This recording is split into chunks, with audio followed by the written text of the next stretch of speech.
क्या राजस्थान की राजनीति में लोकतंत्र की परिभाषा भुला दी गई है? क्या राजस्थान की राजनीति अब हिंसा पर आ गई है?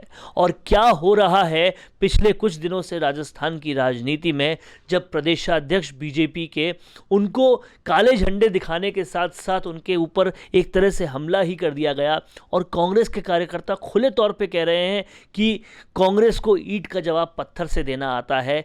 ये सब कुछ क्या हो रहा है, ये वाकई बड़ा सवाल है। और मेरे साथ इन सभी सवालों का पूरा विश्लेषण करने के लिए हैं राजस्थान की राजनीति के चाणक्य माने जाने वाले पूर्व कैबिनेट मिनिस्टर चंद्रराज सिंघवी।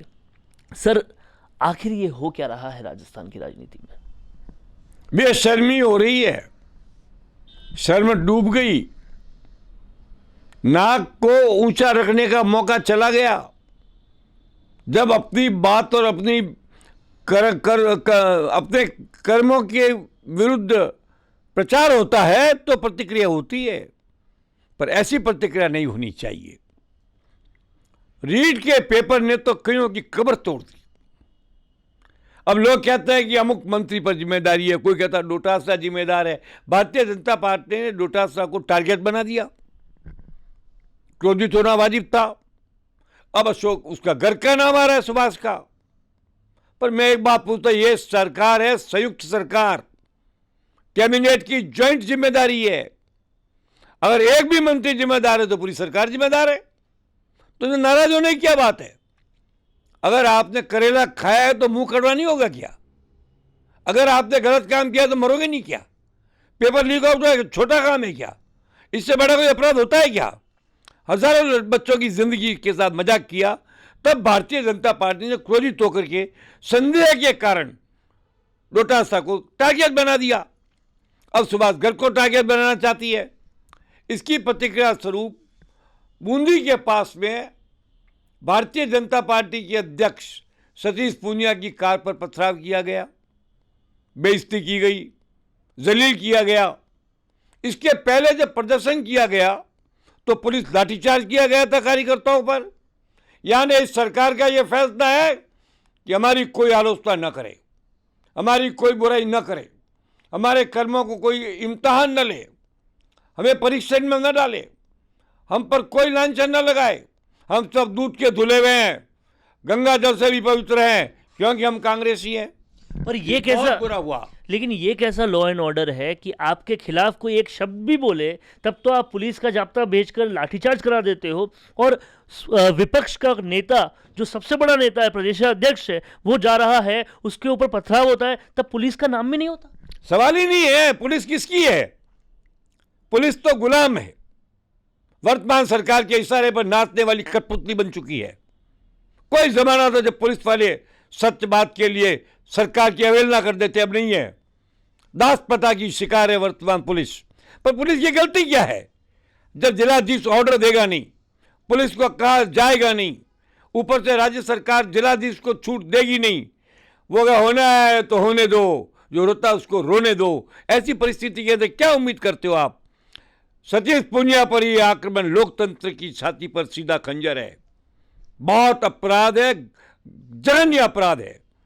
अब यह कहा गया कि ईंट का जवाब पत्थर से देंगे, और कब भारतीय जनता पार्टी ने कह दिया कि हम पत्थर का जवाब हॉकी से देंगे, तो क्या होगा? इसकी कोई सीमा है? बर्दाश्त करो, अपनी आलोचना सुनो, अपनी प्रतिक्रिया दो, अपनी स्पष्टीकरण करो, ये आपका अधिकार है। पर ये लाठीचार्ज के बदले लोगों को पीटना, लोगों को परेशान करना, उनका प्रदर्शन न होने देना और फिर पुलिस से बुरी तरह मारपीट कर, ये अच्छी बात नहीं है। जो अपने आप को गांधीवादी कहता है, उसकी सरकार में ये हो रहा है। क्या गांधीवादी थी या गौडसेवादी सरकार है? आप ही बताइए। मैं आलोचना करना नहीं चाहता किसी की, क्योंकि मैं इस कांग्रेस में 30 साल रहा हूँ, मैं कैसे आलोचना करूँ? भाजपा में भी 20 साल रहा हूँ, इसलिए मैं अलग हूँ तो निष्पक्ष बात करता हूँ।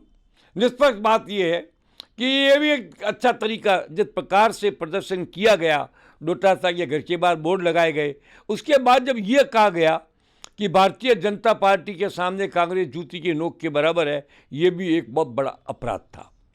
भाजपा के कार्यकर्ताओं को ऐसा नहीं बोलना चाहिए था।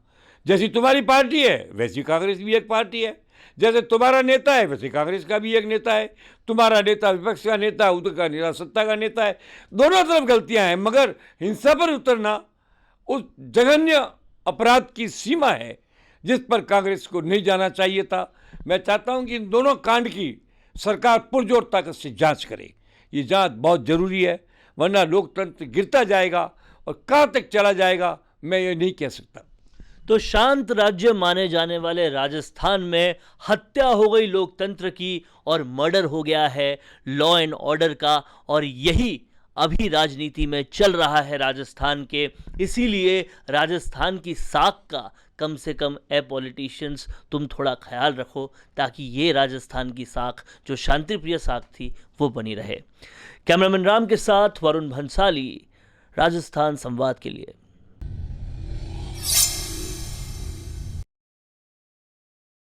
रोज रोज एक जैसे खाने से हो परेशान, जायका भी चाहिए और रखना है हाइजीन का भी ध्यान, तो अब आपको जयपुर में मिल सकता है रेस्टोरेंट जैसा टेस्ट, वो भी घर जैसी हाइजीन के साथ।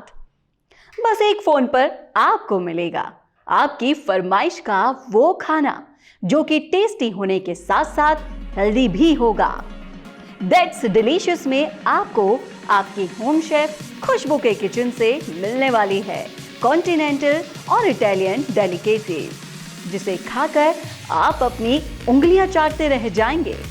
तो दैट्स डिलीशियस है आपकी टेस्ट क्रेविंग्स का सबसे हेल्दी सॉल्यूशन, जो डाल सकता है आपकी किटी पार्टीज में जान और बना सकता है आपकी बर्थडे पार्टीज को रॉकिंग। आप भी चाहते हो ना कि हर पार्टी के बाद लोग आपसे कहें, यार वाकई खाना बहुत जबरदस्त था, तो आज ही फोन उठाएं और दैट्स डिलीशियस को अपना फूड पार्टनर बनाएं। आज ही कॉल और व्हाट्सएप करें 8949216936 पर।